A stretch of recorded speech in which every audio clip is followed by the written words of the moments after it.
How's it going, PokeChamps? In this video, we're looking into all the information for Pokemon Sword and Shield and all the info that has recently dropped through the trailers and gameplay that has come out from different media outlets. Now, a lot of these media outlets got to play the game from anywhere from 10 minutes to 2 hours, so that's a crap ton of time and so much hands-on information that we can actually get from that. So, if you guys are definitely ready, make sure you guys do subscribe to the channel, make sure you guys do hit that notification bell, and make sure you guys also do like the video. I would really appreciate it. It helps get that to other people who do not know this information. But if you guys are ready, let's begin.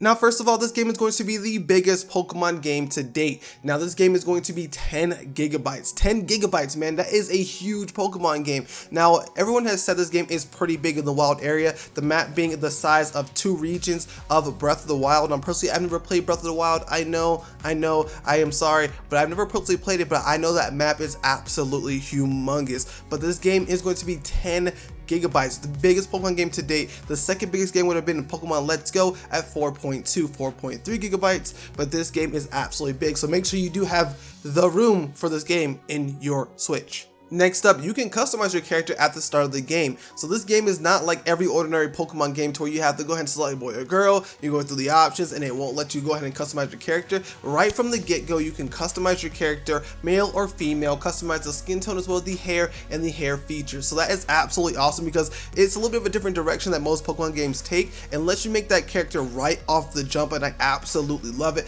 Not to mention there is tons and tons of customizable options for this Pokemon game for your created character.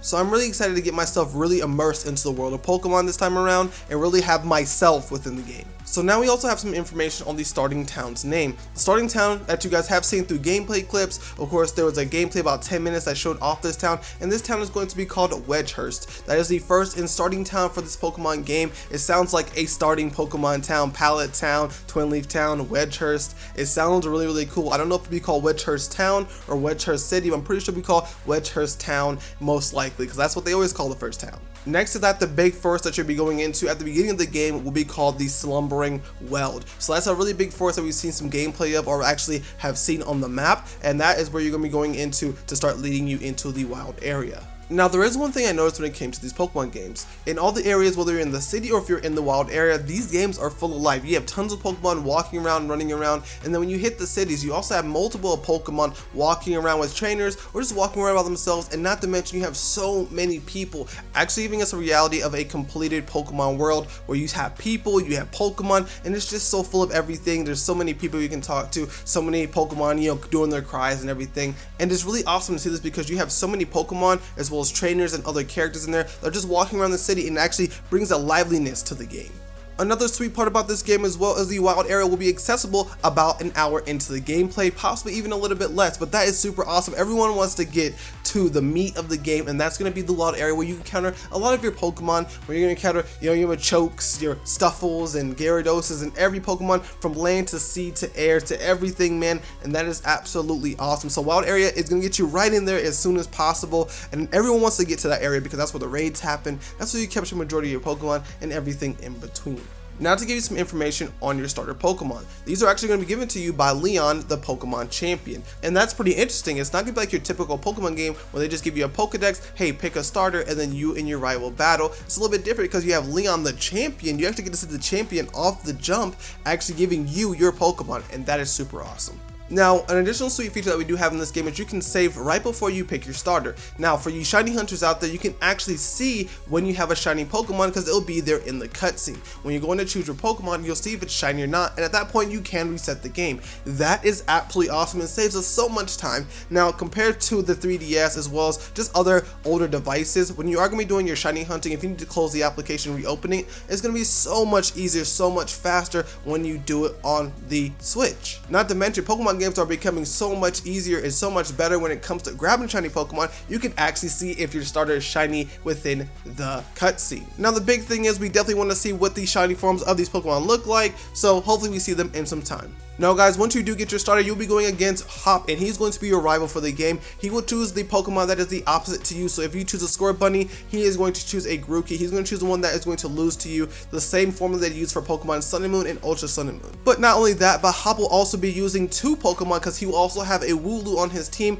Now, by any means, you should not lose this battle at all. You should definitely be fighting against this Pokemon and winning, which will indeed give you some levels. And with that being said, you actually will learn your elemental attack at level 6. A lot of players who play with Sobble said once he got to level 6, he got the bubble attack, or was it water gun? I'm not too sure. It was one of the two. I'm pretty sure it was bubble, but you'll have that elemental attack for your Pokemon at level 6 when it comes to your starters. Now, one thing I've seen within the gameplay, there is going to be shortcut menus on the screen. Pressing X or Y to get into certain menus, like if you press Y, it'll take you to your Pokeballs. If you press X, it'll take you to your potions and your healing items. That's really cool that you'll have those shortcuts because you don't have a second screen anymore like you did with the 3DS. So the next bit of information is something I'm very excited about, and I cannot wait to talk about this. So of course, every time you start a Pokemon game, there is tons of things you have to do. You have to get your starter, you have to leave home, and of course someone has to teach you how to catch a Pokemon. So for all of the ones who are hardcore Pokemon players or not new to the series, guess what? You have skippable tutorials when it comes to that. Just getting some feedback from other people who have actually played the game, they said this game is absolutely faster because you can skip the tutorials, you can get past all the stuff that you already know, especially if you're a hardcore Pokemon fan that's been playing Pokemon for years. Next up, I want to talk about the Pokemon encounter system because there's lots of information in here that a lot of people don't know. If you're not too familiar how the Pokemon system is going to work, you have Pokemon in the Overworld, you have Pokemon in random encounter, fishing, as well as Pokemon in the sky. And there's other ways you can also get Pokemon through trade and everything, but those are the main ones, being in the Overworld where you'll see the Pokemon kind of just walking around, minding their business, doing their thing. You'll have random encounters, which pops up with an exclamation point within the grass. And then last but not least, you're going to have fishing Pokemon, which you can fish in this game, as well as right on the water, so that's really awesome that you can also do that. Another great feature that's coming into the Pokemon Sword and Shield games is going to be complete control over your camera. You can turn it 360 degrees up, down, and all around. That way you can see all the aspects of the wild area. Speaking more about the wild area, of course, within the wild area, you're going to have some very strong Pokemon. You can encounter very strong ones up to level 50, 60, 70, but you cannot catch these Pokemon, so it's best off that you run, even with you having a start in the game. You can walk fresh into the wild area, just be minding your own business. A Vespiquen will come out. If you make that Vespiquen angry, it's actually going to charge at you, and that Pokemon will be an extremely higher level compared to the rest of your team. Just remember, you cannot capture this Pokemon. You can battle it and hopefully get the EXP off of it, but at the same time, it's probably best to just run away from this Pokemon. Now, another big question a lot of people had is how are we going to play with friends? To play with friends, you have to meet in a specific location and connect together. That way, if you are having people who are dropping out of certain areas, they're not just staying there as a CPU, that you can actually have it refresh and then meet up with your friends, making it a lot easier and a lot more seamless to do those raid battles. Now, of course, you are going to have active and inactive raid battles. This I don't know too much about personally. I'm not sure how this actually works, but we are going to have active ones, I'm guessing, that you do with a team, and the inactive you do by yourself. Speaking on raid battles, you actually have its own. Speaking on raid battles, it actually has its own currency. That currency being PokeWatts, and that is some great information to have because this is what you can also use from the Poke Race to buy different in-game items like more clothing, additional accessories, food for your Pokemon. There is lots you can actually do. Additionally, if you thought that you were going to be away from your PC, the PC is also going to be in the wild area, so you can constantly switch your Pokemon out, adding Pokemon to your team and taking Pokemon out, especially if you caught that brand new Gigantamaxing Eevee or Pikachu or whatever wild Pokemon you're looking to capture. You can actually add it onto your team if your party is full. Now, the last thing we're going to talk about is going to be the objectives on the map. Yes, the Pokemon game will have objectives within the map that tells you, hey, go here, go there. With this game being such a bigger game, I can see why they went with the objective route. This game is not going to be as linear as your standard Pokemon game because it gives you the ability to free roam. They don't like to use that word, but pretty much that's what it is. You don't have to follow the typical Pokemon formula. You can actually go around and just search within the wild area and have a great time. Anyways, if you guys found this information very helpful, make sure you guys do share the video out. I would highly appreciate it, and it helps other trainers make sure they find out everything about Pokemon Sword and Shield. If you guys do want to see more content like this, make sure you guys do like the video. I would highly appreciate it. Again, make sure you guys do subscribe and hit that notification bell, and I will see you guys in the next video. Goodbye.